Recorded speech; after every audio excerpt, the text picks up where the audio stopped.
சந்துவோட அப்பா அவருக்கு தன்னோட வாரிசுன்ற அடிப்படையில நிறைய நிலம் சொத்துக்களை கொடுத்திருந்தாரு.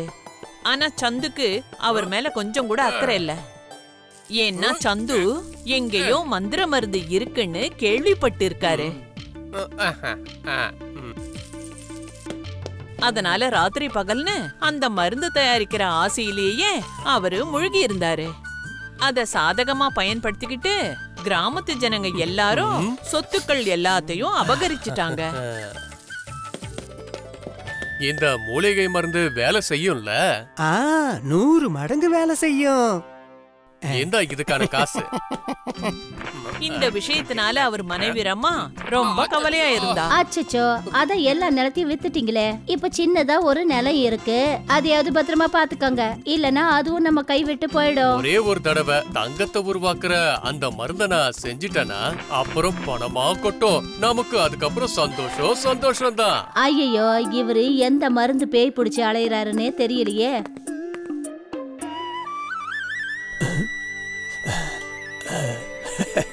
பிக்ஷ போடுங்கம்மா, பிக்ஷ போடுங்கம்மா. வணக்கம் சாமி. வாங்க சாமி, வாங்க, வந்து உட்காருங்க.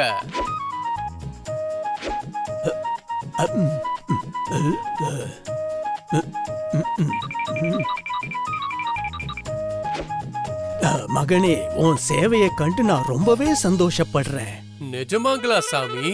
அப்படின்னா என் வாழ்க்கையில நான் புண்ணியம் அடைஞ்சேன். ஆனா போகிறதுக்கு முன்னாடி ஒரே ஒரு விஷயத்த மட்டும் சொல்லிட்டு போங்க. நான் ஒரு மாய மருந்த பத்தி கேள்விப்பட்டேன். அது எந்த ஒரு பொருளையும் தங்கமா மாத்திடுமா? இது உண்மைங்களா? முற்றிலும் உண்மை. நான் இமயமலையில தவம் பண்ணிக்கிட்டு இருக்கும்போது நான் அந்த மாய மருந்த செய்யறதுக்கான விதிமுறைகளையும் கத்துக்கிட்டேன். என்ன? கிடைச்சிடுச்சு. எனக்கு தெரியும் சாமி. இப்ப சீக்கிரமா அந்த மருந்த செய்யறதுக்கான விதிமுறைகளை எனக்கு சொல்லுங்க. இதுக்கு நீ கடினமா உழைக்க வேண்டியதா இருக்கும். அட, இத்தனை வருஷமா நான் கடினமா உழைச்சிட்டு தான் இருக்கேன். நீங்க அதுக்கான முறைகளை மட்டும் சொல்லுங்க, நான் அதை செஞ்சிருவேன். அப்படி நான் நல்ல கவனமா கேளு. நீ ஒரு வாழை மரத்தை வைக்கணும், அப்புறம் அதுக்கு தினமும் நீ தண்ணி ஊத்தணும். இவ்வளவுதானா? இது ரொம்ப சுலபமான வேலையாச்சே. முதல்ல நான் சொல்றத முழுசா கேளுப்பா. அந்த வாழை மரம் மட்டும் பெருசா வளர்ந்துடுச்சுன்னா குளிர்காலத்துல அந்த மரத்தோட இலைகள்ல பனித்துளிகள் சேரும். நீ அந்த பனித்துளிகளை இந்த கண்ணாடி கோப்பையில சேர்த்து வைக்கணும். கண்ணாடி கோப்பையில பனித்துளியா? அதுவும் மரத்தை வச்சு? ஐயா சாமி, ஏதாவது சுலபமான வழிய சொல்லுங்க. சுலபமான வழியா? அப்படின்னா இதெல்லாம் உன்னால செய்ய முடியாத காரியம். அட நில்லுங்க சாமி, இருங்க, எனக்கு வழிய மட்டும் சொல்லுங்க. அத தயாரிக்க என்னோட உயிரையும் நான் கொடுப்பேன். அப்ப கேளு. எப்ப உன்கிட்ட இருக்கிற அந்த 5 கண்ணாடி கோப்பைகளும் பனித்துளியால நிறையுதோ அப்ப நீ அதை எடுத்துக்கிட்டு என்கிட்ட வா.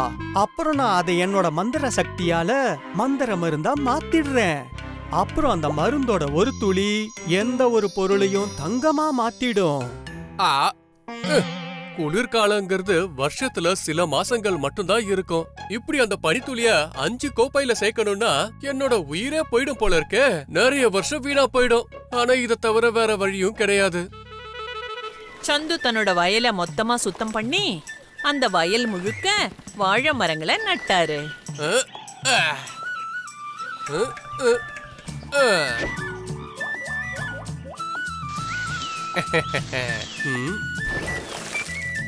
அப்புறம் அத ராத்திரி பகல்னு நல்லபடியா கவனிச்சுக்கிட்டாரு. அது புயல் காத்தா இருந்தாலும் சரி, மழையா இருந்தாலும் சரி, கடைசியில அவரோட உழைப்பு பலனை கொடுத்தது. அப்புறம் அந்த வாழை மரத்துல நிறைய வாழைத்தார்கள் தொங்குச்சு. ஆச்சுச்சோ, உங்க உழைப்புக்கான பலனை பாருங்க. எத்தனை வாழைத்தாறு வளர்ந்துருக்குன்னு. இப்போ நாலாபுறமும் வீட்ல தங்கமா நிறைஞ்சிருக்க போகுது. தங்கமா? அட, வாழைத்தாருக்கும் தங்கத்துக்கும் என்ன சம்பந்தம்? அட, ஒண்ணும் தெரியாத முட்டாளே. நான் வாழைத்தார பத்தி பேசல, வாழை இலையில இருக்கிற பனித்துளிய பத்தி பேசுறேன். இதுலதான் தங்கத்தை உருவாக்குற அந்த மாய மருந்து அடங்கி இருக்கு அப்படின்னு அந்த சாது சாமி சொன்னாரு. அச்சச்சோ, இதெல்லாம் நீங்க வாழைத்தாருக்காக செய்யலையா? மருந்துக்காக தான் செஞ்சீங்களா? நீங்க என்ன செய்யணுமோ செய்யுங்க, ஆனா எனக்கு வாழைத்தார கொண்டு வந்து கொடுங்க. நான் அதை கொண்டு போய் மார்க்கெட்ல வியாபாரம் பண்றேன்.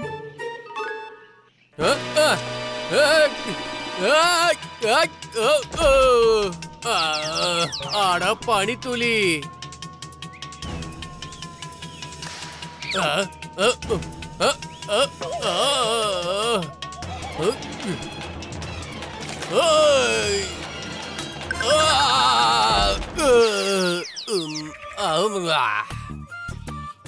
உன்னால பெரிய நஷ்டமே ஏற்பட்டுடுச்சு பாரு. முதல்ல என்ன இந்த பனித்துளியை சேகரிக்க விடு.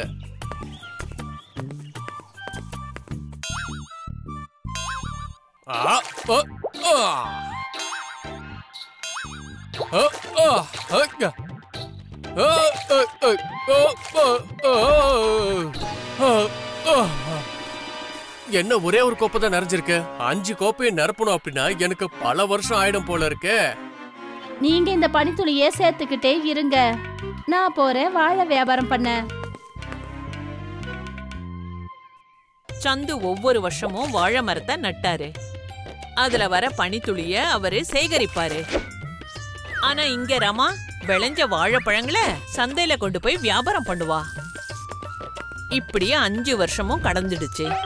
ஆனா கடைசியில சந்து 5 கோப்பையில பனித்துளிகளை சேகரிச்சு வச்சுட்டாரு. அடேங்கப்பா, நான் சாதிச்சிட்டேன். கடைசியில நான் சாதிச்சு காமிச்சிட்டேன். சாமி, இங்க பாருங்க பாருங்க, 5 கோப்பையிலும் பனித்துளிகள் சேகரிச்சுட்டேன். இப்போ இத சீக்கிரமா நீங்க உங்க மந்திரத்தால மந்திர மருந்தா மாத்துங்க.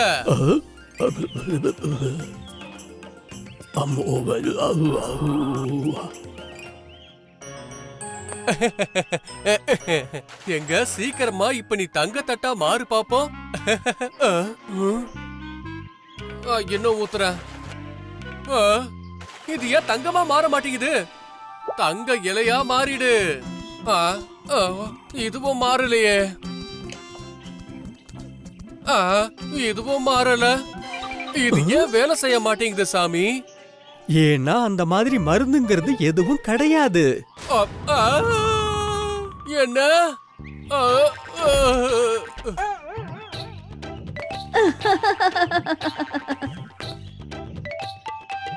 இது ஏமாத்துத்தான சாமி.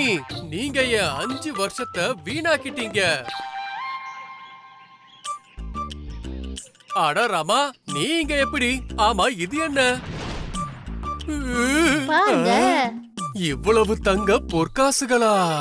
இதுதான் அந்த தங்கம். இதுக்காக தான் நீ 5 வருஷமா கடினமா உழைச்ச. இந்தா. அப்படின்னா நீ எப்ப விவசாயம் பண்ணி வாழை மரங்களை வளர்த்தியோ, ராமா அதை கொண்டு போய் சந்தையில வியாபாரம் பண்ணா. அப்புறம் மெல்ல மெல்ல அதை வச்சு இவ்வளவு பொற்காசுகளை சேகரிச்சா.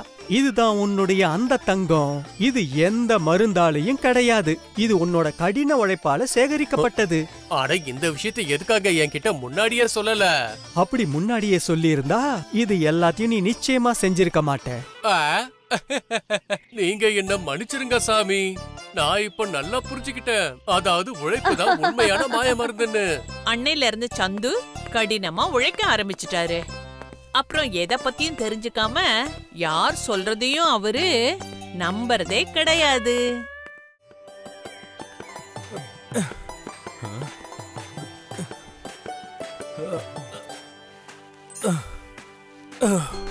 என்ன ஒரு வெயிலு!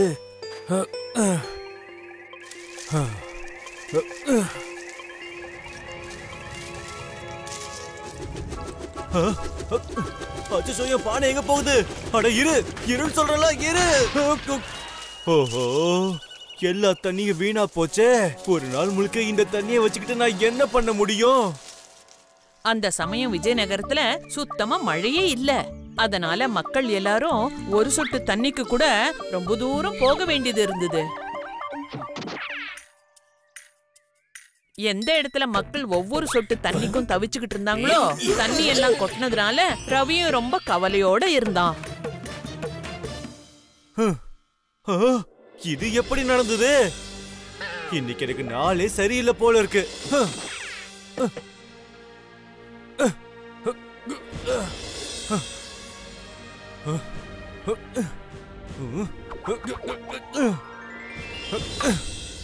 அட கண்ணா, நான் சொல்றது கொஞ்சம் கேளு.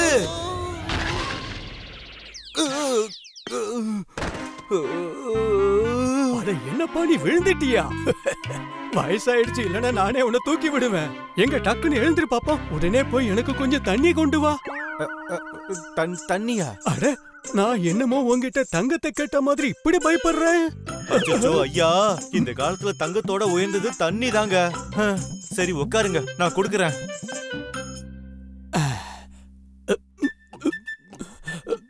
இன்னும் கொஞ்சம் தண்ணி கொடுப்பா. என்ன இன்னும் தண்ணியா? சரி அப்ப நானே எடுத்துக்கிறேன்.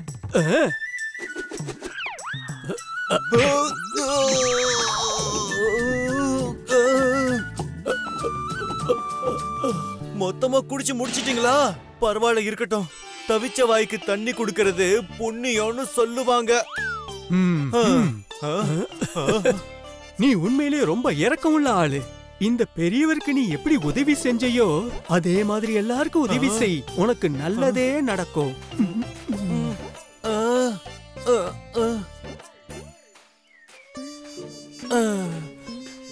தாகத்தினால தொண்டையே வறண்டு போச்சு. இந்த பாபா வேற எல்லா தண்ணியும் குடிச்சிட்டாரு. இப்ப நான் என்ன பண்றது? தண்ணி!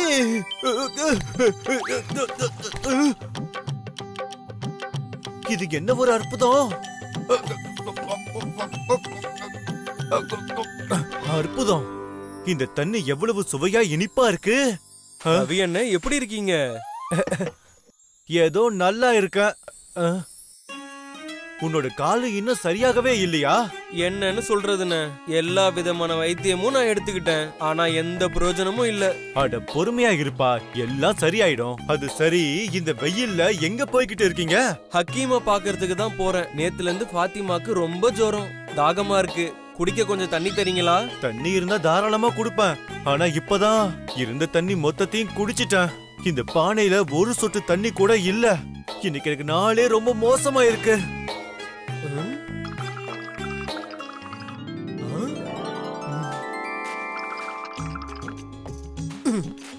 என்னண்ணே இது? ஏமாத்துறதுக்கு உங்களுக்கு நான் தான் கிடைச்சனா? அட, இந்த தண்ணி வெல்லம் போல இனிப்பா இருக்கு. என்ன பானையில தண்ணியா? நீங்க காட்டுங்க, நான் பாக்குறேன். அண்ணா என்னென்ன பண்றீங்க?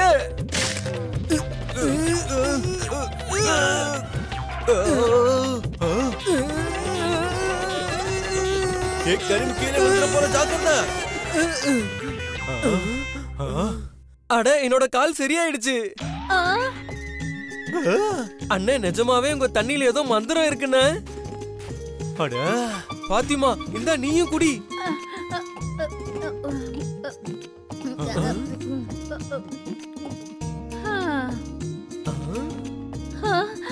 அண்ணே, என்னோட ஜுரம் போயிடுச்சு.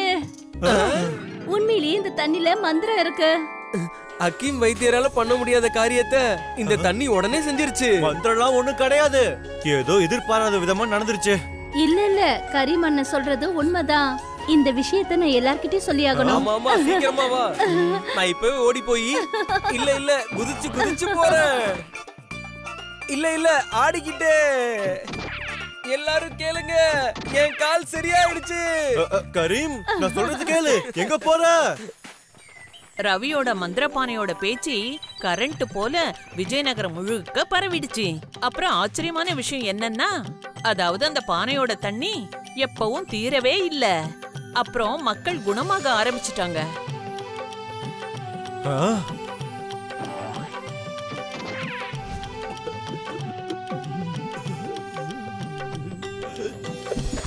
நான் குணமாயிட்டேன். ஆனா ரவி அதுக்கு பதிலா யார்கிட்டயும் எதையும் வாங்க மாட்டான். அதுக்கப்புறம் ஒரு நாள், ரவி, அந்த பானை எடுத்துட்டு உடனே என் கூட வா. என் முதலாளிக்கு உடல்நலம் ரொம்பவே மோசமா இருக்கு. அட தள்ளி போப்பா, சும்மா இருக்கியா? நீ என்ன ரொம்ப புத்திசாலியா? இங்க எவ்வளவு கூட்டம் இருக்குன்னு பாக்குறல. இவங்களும் இங்க தண்ணி குடிக்கத்தான் வந்திருக்காங்க. போ, உன்னோட முறை வர வரைக்கும் காத்துரு. இந்த ஏழைங்களுக்கு வைத்தியம் பாக்குறதால உனக்கு என்ன கிடைக்க போகுது? என்ன கொஞ்சம் அரிசி கிடைக்குமா? ஆனா நீ ஏன் கூட வா. என்னோட முதலாளி உன்னோட பைய பொற்காசுகளால நிரப்புவாரு. இத கேட்டதும் ரவி யோசிக்க ஆரம்பிச்சுட்டான். ஆனா விஷயம் என்னமோ உண்மைதான். பணக்காரங்களை குணப்படுத்துறதுனால அவனோட நிலைமை நிஜமாவே மாறிடும். அப்புறம் அவன் எதை பத்தியும் யோசிக்காம அங்க இருக்கிற எல்லாரையும் மறுநாள் வர சொல்லிட்டு தன்னோட பானையை எடுத்துக்கிட்டு அங்க இருந்து போயிட்டான். அப்புறம் இந்த செயல் தினமும் நடந்துகிட்டு இருந்தது. ரவி எல்லாரையும் விட்டுட்டு பணக்காரங்களுக்கு மட்டும் வைத்தியம் பார்க்க ஆரம்பிச்சான்.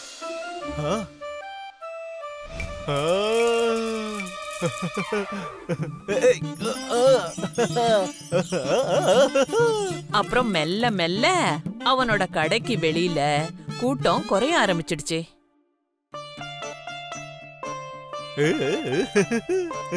எப்பா என்னப்பா இது?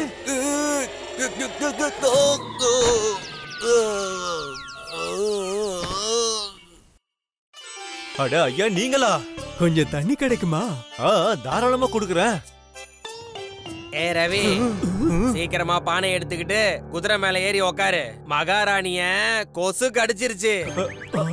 இருங்க இருங்க, கொஞ்சம் வந்துடுறேன். ஐயாவுக்கு தண்ணி கொடுத்துட்டு வந்துடுறேன். மகாராணிக்கு உடம்பு சரியில்லை, ஆனா நீங்க வேற ஒருத்தவங்களுக்கு தண்ணி கொடுத்துட்டு இருக்கியா?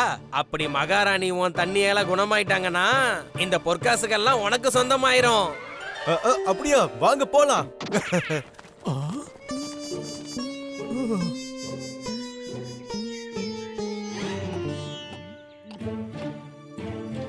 அந்த மந்திர தண்ணீரால ராணிக்கு எந்த ஒரு மாற்றமும் ஏற்படல.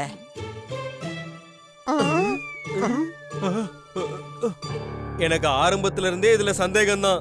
எந்த மூலிகை மருந்தால இந்த நோயை குணப்படுத்த முடியாதத இந்த தண்ணி குணமாக்கிட போதா? மகாராஜா, இவன் ஒரு மோசடிக்காரன். சேவகர்களே, இவனை புடிங்க.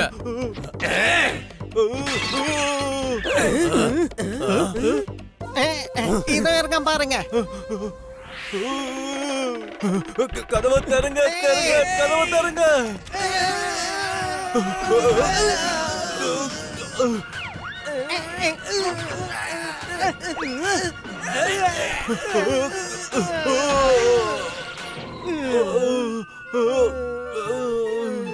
முட்டாள், என் கண்ணுல படாம இங்க இருந்து ஓடி போயிடு. இல்லன்னா நான் உன்னை இந்த ராஜ்யத்தை விட்டு விரட்டிடுவேன், புரியுதா?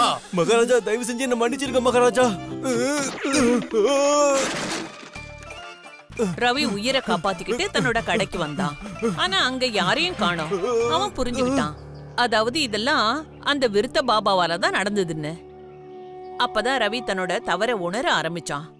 அதாவது அவன் எப்படி கொஞ்சம் பணத்துக்காக ஏழை மக்களுக்கு உதவி பண்றத நிறுத்திட்டான்னு. நான் ரொம்ப பெரிய தப்ப பண்ணி வச்சிட்டேன். இதுக்கு நான் பிராயச்சித்தம் பண்ணியே ஆகணும். அந்த நாளைக்கு அப்புறமா ரவி தினமும் தன்னோட கடைக்கு வெளியில பானையில தண்ணிய நிரப்பி வைக்க ஆரம்பிச்சான். ஆனா அது ஒண்ணும் மந்திர தண்ணி கிடையாது. ஆனா அந்த தண்ணீரால எல்லாரோட தாகமும் அடங்கிச்சு. அப்போத்துல இருந்து அந்த இடத்துல யாரும் தாகத்தோட திரும்பி போகல. ஏன்னா ரவி புரிஞ்சுக்கிட்டான், அதாவது ஒருத்தருக்கு உதவி செய்யறதை விட பெரிய தர்மம் வேற எதுவும் கிடையாதுன்னு. உடாங்கா விஜயநகரத்திலேயே எல்லார விட பெரிய வியாபாரி, அப்புறம் எல்லார விட கஞ்சனும் கூட. ஆனா அவன் தன்னோட மகனை வளர்க்கறதுல எந்த கஞ்சத்தனமும் பண்ணல.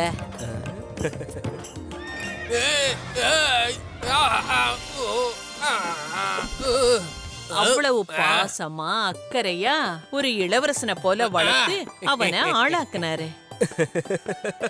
அட என் அன்பு மகனே, நான் விழுந்தத பார்த்தா உனக்கு சிரிப்பா வருதா? அப்படின்னா நான் திரும்பவும் கீழே விழுறேன்.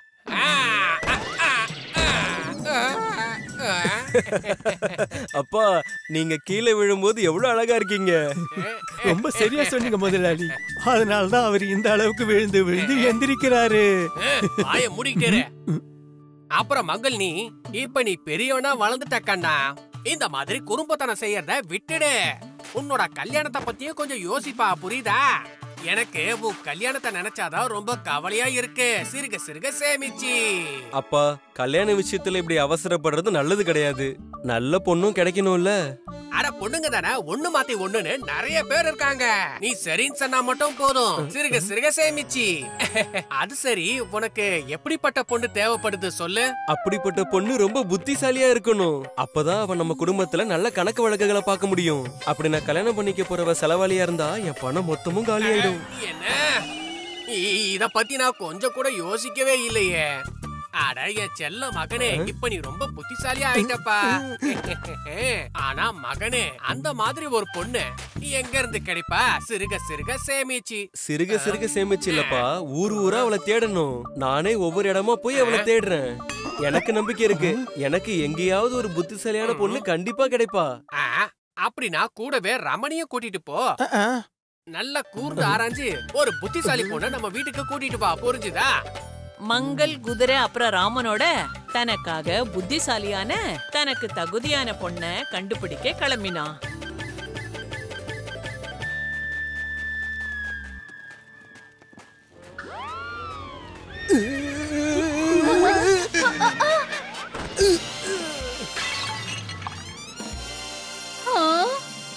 அச்சச்சோ, ஏன் இப்படி பண்ணீங்க? உங்களுக்கு கண்ணு தெரியலையா? குதிரையத்தான் சமாளிக்க முடியல, அப்புறம் எப்படி உட்கார்ந்திருந்தீங்க? மங்கள் அந்த பொண்ண பார்த்ததுமே ஒரு முடிவுக்கு வந்துட்டான். அதாவது அந்த பொண்ணதான் கல்யாணம் பண்ணிக்கணும்னு. ஆனா அதுக்கு முன்னாடி அவன் ஒரு விஷயத்த தெரிஞ்சுக்கணும். அதாவது அந்த பொண்ணு புத்திசாலியா இருக்காளா இல்லையான்னு. ஹே பெண்ணே, உன்னோட அழகு அற்புதமானது. நான் உன்னை கல்யாணம் பண்ணிக்கணும்னு ஆசைப்படுறேன். பாக்குறதுக்கு நீங்களும் அழகா தான் இருக்கீங்க. ஆனா கல்யாணத்தை பத்தி நீங்க என் அப்பா கிட்ட தான் பேசணும். அத நான் பாத்துக்கிறேன். ஆனா அதுக்கு முன்னாடி ஒரு நிபந்தனை. அப்படி என்னோட அந்த நிபந்தனையை நீ ஏத்துக்கிட்டனா சொல்லு. நிபந்தனையா? எந்த மாதிரி நிபந்தனை? இந்த தானியங்களை வச்சு நீ சாம்பார், சாதம், பொரியல், தயிர்லாம் செய்ய முடியுமா? அப்படி உன்னால செய்ய முடிஞ்சா அப்பதான் நான் உன்னை கல்யாணம் பண்ணிப்பேன். இது எந்த மாதிரி நிபந்தனை? இத வச்சு சாம்பார், சாதம், பொரியல், கூட்டுதெல்லாம் செய்ய முடியாது. எனக்கு இந்த கல்யாணமே வேண்டாம்.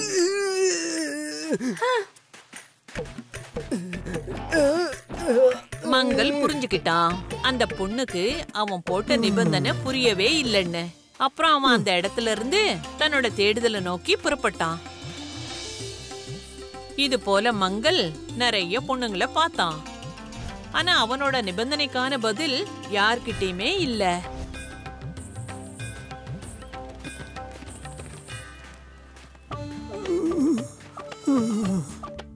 முதலாளி, கொஞ்ச நேரம் நாம ஓய்வு எடுத்துக்கலாமே. நடந்து நடந்து காலெல்லாம் ரொம்ப வலிக்குது. இல்ல இல்ல, முடியவே முடியாது. பேசாம போங்க. ஓய்வெல்லாம் ஒண்ணு வேணாம். எப்ப பார்த்தாலும் இவருக்கு ஓய்வு எடுக்கணுமா? நான் புரிஞ்சுக்கிட்டேன், நீயும் சோர்ந்து போயிருக்க. அப்படின்னா சரி, இன்னைக்கு இங்கேயே நாம ஓய்வு எடுப்போம்.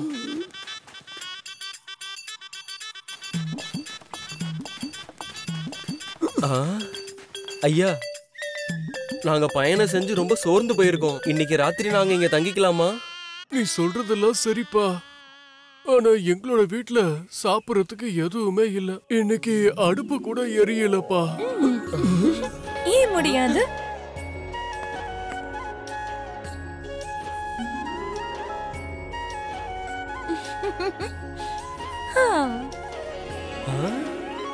நீங்க தாராளமா இங்க தங்கிக்கலாம். வழிபோக்கர்களுக்கு சேவை செய்யறது தர்மமாச்சி.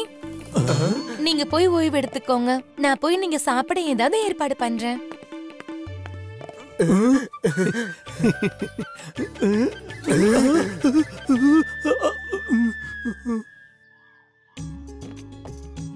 மங்களுக்கு மோகினிய ரொம்ப பிடிச்சு போச்சு. முதலாளி, இந்த பொண்ணு பாக்குறதுக்கு ரொம்ப நல்லவங்களா தெரியறாங்க. நல்லாதான் இருக்கா. ஆனா இவ புத்திசாலியா இல்லையாங்கிறத நான் பாக்கணும். ஏ பெண்ணே, நான் உன்னை கல்யாணம் பண்ணிக்க விரும்புறேன். எனக்கு உன்னை ரொம்ப பிடிச்சு போச்சு. ஆனா அதுக்கு ஒரு சின்ன நிபந்தனை இருக்கு. கல்யாணம் பண்ணிக்க நிபந்தனையா?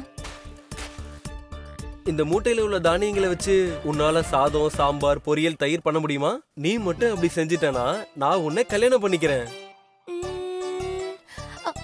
தாராளமா. இது ரொம்ப சுலபம். நீங்க போய் ஓய்வெடுங்க. நான் போய் எல்லாத்தையும் சீக்கிரம் செஞ்சு வைக்கிறேன்.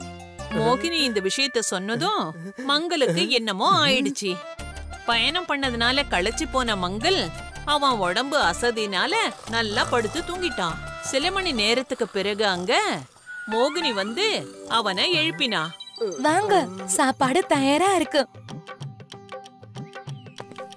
மங்கள் அத ஆச்சரியத்தோட பார்த்தா. தான் கிட்ட எதெல்லாம் பண்ணுவன்னு சொன்னாலோ அது எல்லாத்தையுமே மோகினி பண்ணிட்டா. இதெல்லாம் நீ எப்படி செஞ்ச? இதெல்லாம் ரொம்ப சுலபமான விஷயம். நான் முதல்ல நெல்லில இருந்து அரிசிய குத்தி எடுத்தேன். கொஞ்சம் அரிசிய சமையலுக்கு வச்சுக்கிட்டு மிச்சத்தை கடத்தருவுல வித்துட்டேன். அதுல இருந்து கிடைச்ச பணத்துல நான் காய்கறி, பருப்பு, எண்ணெய், தயிர் எல்லாம் வாங்கினேன். மோகினியோட புத்திசாலித்தனத்தை பார்த்து மங்கள் சந்தோஷப்பட்டான். பிரமாதம், நீ உண்மையிலேயே பெரிய புத்திசாலிதான். நான் உன்னையே கல்யாணம் பண்ணிக்கிறேன். அதெல்லாம் சரி, அதுக்கு முன்னாடி என்னோட விருப்பம் என்னன்னு தெரிஞ்சுக்கோங்க. என்னால உங்களை கல்யாணம் பண்ணிக்க முடியாது.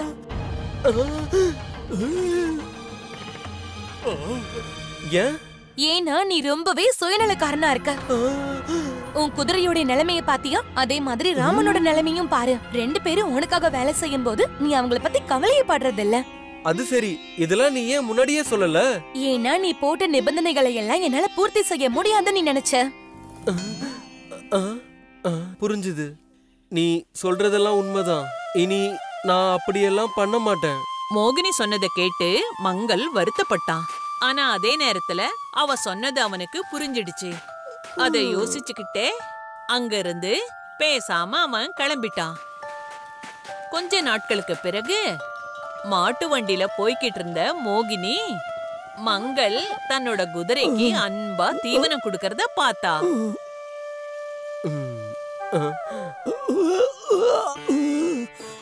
சூரியன் உச்சிக்கு வந்துருச்சு ராமன். முதல்ல சாப்பிட்டு ஓய்விடுங்க, வேலையை அப்புறம் பார்க்கலாம். அட நீயா? நான் இந்த பக்கமா போயிட்டு இருக்கும்போது உங்களை பார்த்தேன். நீங்க ரொம்பவே மாறி இருக்கீங்களே. ஆமா, அன்னைக்கு நீ சொன்னதெல்லாம் ரொம்ப நல்லாவே புரிஞ்சுது. இது உண்மையிலேயே நல்ல விஷயம். சரி, இப்பவாது நீ என்ன கல்யாணம் பண்ணிப்பியா? மங்கள் இப்போ மாறி போயிட்டான். அதனால மோகினி அவனை கல்யாணம் பண்ணிக்கிட்டா. அதுக்கப்புறம் தன்னோட புத்திசாலித்தனத்தால மங்களோட குடும்பத்தையும் அவனோட பணத்தையும் மோகினி நல்லபடியா பாத்துக்கிட்டா. அம்மா இங்க பாருங்க, அங்க மங்களுக்கு மோகினி கிடைச்சாச்சு. எனக்கு likes. If you like this video, subscribe to our channel Murthy Media.